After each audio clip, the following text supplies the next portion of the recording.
High, আমি সাইমা। আজ আপনাদের সাথে শেয়ার করে নেব পমফ্রেট মাছ ভাজার একটি চটজলদি পদ্ধতি। প্রথমে মাছ ম্যারিনেশনের জন্য পেঁয়াজ, রসুন, আদা নিলাম। এগুলি মিক্সারে বেটে নিয়ে একটি পাত্রে ঢেলে নিলাম।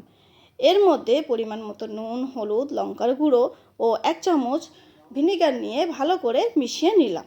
মাছগুলিকে দুই দিকে চিড়ে নিতে হবে যাতে মশলা ভালোভাবে মাছের ভিতরে প্রবেশ করতে পারে। এরপর মাছগুলি ধুয়ে নিলাম।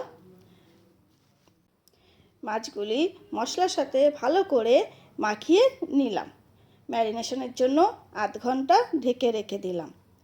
তারপর ফ্রাইং প্যানে কিছুটা সাদা তেল দিলাম ও 1 চামচের মতো মাখন মিশিয়ে নিলাম। পমফ্রেট মাছগুলি একে একে প্যানে ছাড়লাম ও ভাজলাম। তৈরি হয়ে গেল পমফ্রেট মাছ ভাজা। আমার ভিডিও পছন্দ হলে লাইক, কমেন্ট, শেয়ার, ফলো ও সাবস্ক্রাইব করে পাশে থাকবেন। আজ এটুকুই। বাই, আবার দেখা হবে।